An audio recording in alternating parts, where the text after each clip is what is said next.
What's up with the class? I'm here to interview someone who I think is a modern day Ceddie. We're here at St. Benedict's Church on Eddie St. and Redcross in the hood. So, it's a person who baptized me when I was 1 year old. I was 1. That's 16, 17 years ago. And he's still preaching at the same church. And his name is Father J. Matthews, who is a great priest.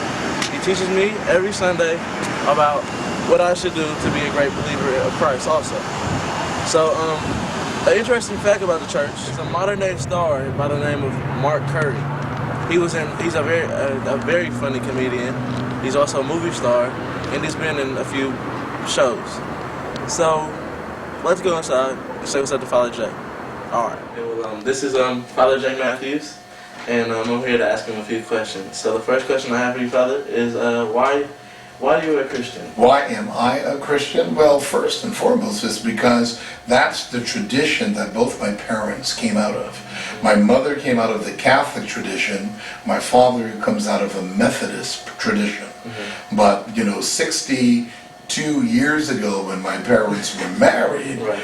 My father had to promise to raise all children of the marriage Catholic. Right. So both my sister and I were raised Catholic. And so as Catholic Christians, we didn't have a choice at that, at the time of our birth. And as a matter of fact, on December the 12th, mm-hmm. Today is December the 8th, but December the 12th, I will have been a Christian mm-hmm. for 59 years. 59 years. Because that was the day of my baptism. Okay. I was baptized December the 12th, 1948. Wow. Yeah. Okay, the next question I have for you is, what is your favorite gospel story and why?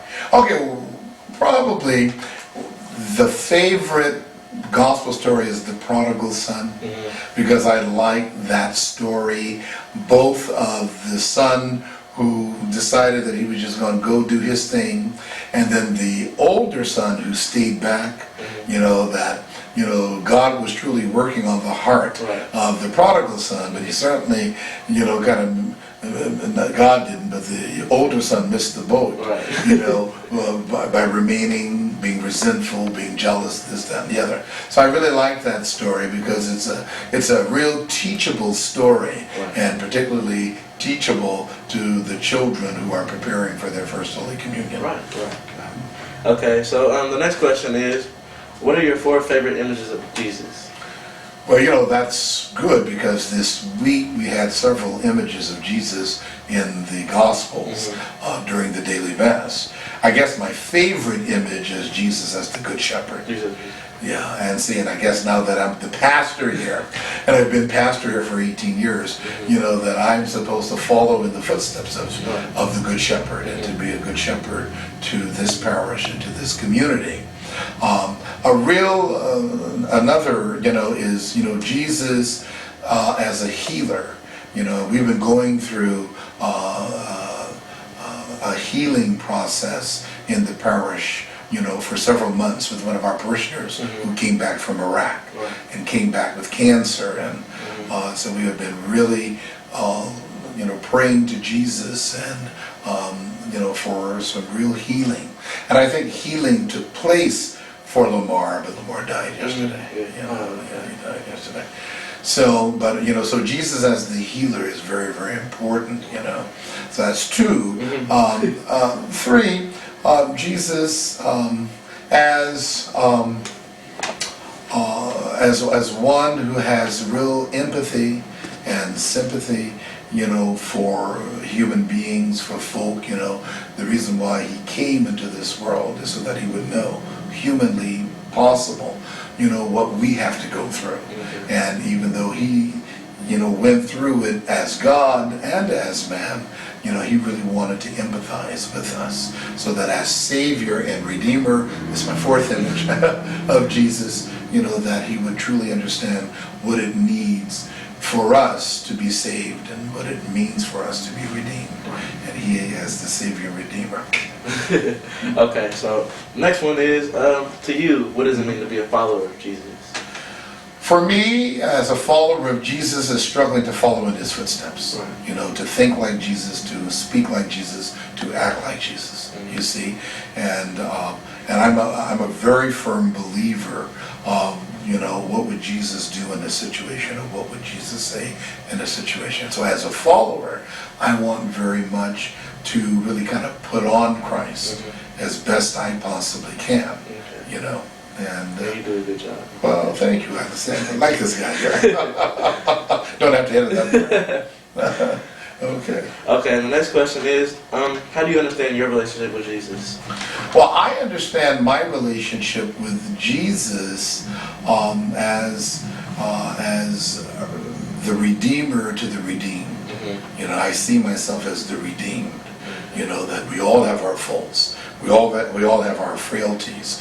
But, you know, there's a beautiful gospel song that came out some years ago, that when we fall down, Jesus is there to lift us up. Right. You know, so we fall down, but we can get up. Right. And so as the redeemed, you know, I see that relationship with the Redeemer as someone that, you know, every single day I'm going to have an opportunity to fall. But I will also have the opportunity at the same time to be lifted up and to stand up again. Okay. You know. So that's okay. So the other part of the question is, how do you understand your relationship with other Christians? Well, you know, the same thing. We're all redeemed. Right. You know, and we want to be redeemed. You know, and so therefore I see that mutually, and I think I see that as supportive. You know, that we have to really support one another, you know, as Christians, you know, that, you know, when you fall or when I fall, I really want somebody to help me, you know, realize that I need to be lifted and to open my heart and my mind for that to happen. So there's a real support system that we Christians ought to have. Foundation. Key. Okay. And we get that here at St. Benedict's. We have a good foundation. Oh, I love that. Okay. So if you could ask Jesus a question, what would it be? Well, you know, in relationship to what we're pretty much going on now and what's in my heart at the moment, is that, you know, I don't want to ask the why question, you know, but I guess it would be the question to Jesus, you know, then, you know, how do you move through, you know, death to resurrection? Right. You know, how do you move through death and resurrection? You know, I know it makes sense to me, but then how do you share that with others? Right. You know, that are going through it more intensely than I'm going through. You know, how do you make that sensible and meaningful and comforting? You know, so it asks Jesus to really kind of help me make that kind of sense when folk are kind of going through that, when they're experiencing death, you know, very personally. And we, you know, and we certainly know that, you know, death is not the end, you know, but, you know, help me make that clear, make it plain. You know, so that would be the question. Wouldn't be the why, you know, you understand why, you know, because we're not here forever. You know, we're not here forever. But at the same time, to make it very clear on, you know, 32, 88, 90, 93. Well, in the past 4 funerals, or the past 3 funerals, and then leading up to Lamar's, that's the age graph. 32 to 93. 32 to 93. Yeah, 32 to 93. Wow. Okay. So to get to know Father J, Father J, my question is, who is your favorite superstar? Who is my favorite superstar? You know, well, I'm gonna sound very hokey. I'm gonna sound very, very hokey, and it's not what I think you would expect me to say, because you know me a little bit. Right. You know me a little bit, but I think my superstar is Jesus. So you weren't expecting me to say that. You weren't expecting me to say that. You know, when you would look at that, when we look at superstar, you know, that we should have some heroes and some sheroes. Right. You know, but where it comes to a superstar, there's only one superstar, and that's the one we want to emulate and imitate and model. You know, model after. Another question I have. Yeah.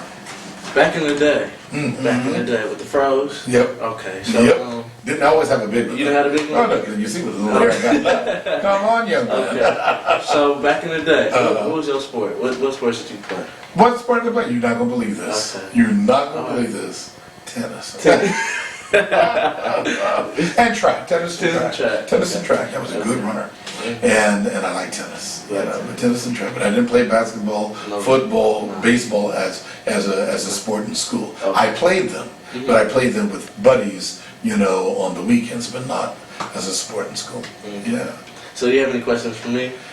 Well, not offhand, except to say that, how well are you understanding this project? This project, it's given me the opportunity to sit here with a priest and see what a priest thinks as a normal person, not just as like a follower, like someone who's high class just because he's a priest.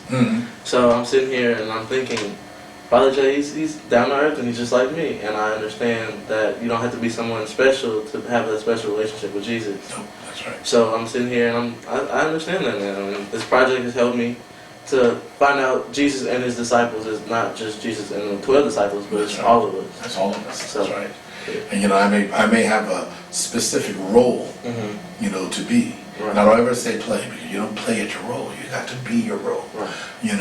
So we as a priest, have a specific role as, the leader of our worship and prayer experience, someone, that should be very, very in tune with the person of Jesus and how that's translated, when you're consoling a family at a time of death or, some difficulty that a person may be having.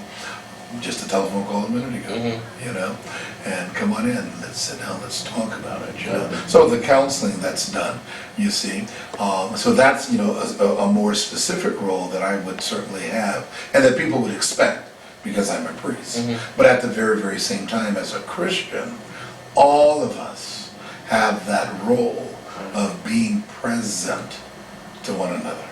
And so to share the understanding that we have with each other is very, very key and very, very important. So I'm glad that you do understand that project, because that's important. And the last question before I end it is, what do you have to say to Mr. Foulette? What do I have to say to Adrian Foulette? Continue doing the good work as a religion teacher, as a leader of worship and liturgy, not only at St. Mary's but at St. Pascal's, and continue the fine work that you're doing with the students, because it's very critical and very important in our day and in our age. People are hungering to know Jesus, and people are hungering to know what is right and just and good in the world that we live in, and particularly in the community that we come out of. And so you're doing a good job, Adrian, and continue doing that. Okay. So thank you, Mr. Father J. Mr. Okay.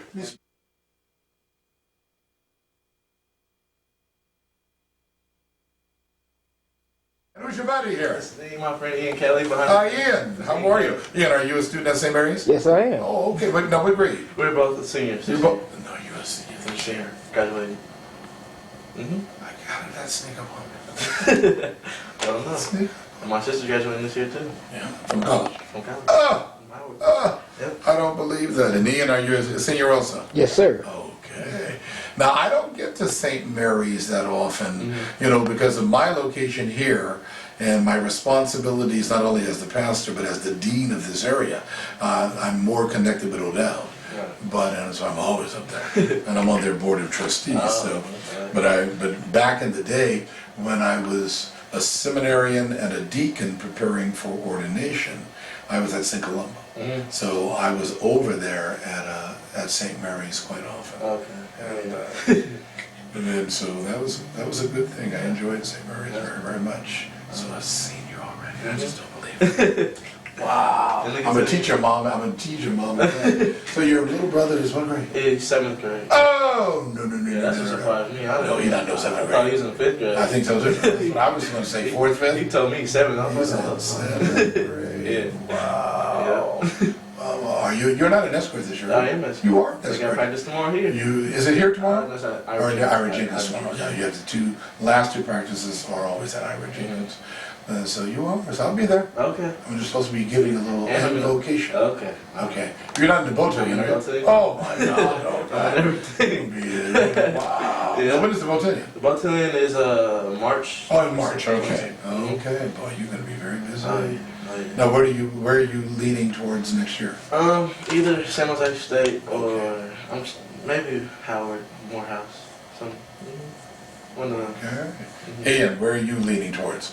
Probably Howard or San Diego State. Oh, wow, okay, okay. Well, we have a parishioner here, John Miner, who's a graduate of San Diego. And was St. Mary grad, San Diego, big time football player. He has a place right next door to Jeffrey's in downtown Oakland. Oh, yeah. On 14th, that's a nice place there. Oh, yeah. And just turned 44, so. But he went to San Diego.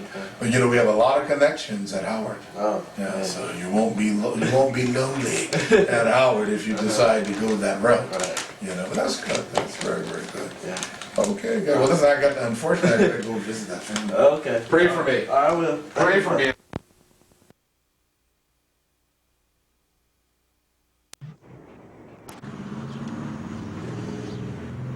What's up with the class? I'm here to interview someone who I think is a modern day Ceddie. We're here at St. Benedict's Church on Eddie Saying and Red Cross in the hood, Ceddie. And just here to interview someone who baptized me when I was 1 year old and who led me to become a follower of Jesus Christ. So I'm about to go inside and interview Father J. Matthews, who has been here for forever, probably. So we're gonna interview him real quick and see what's good. All right.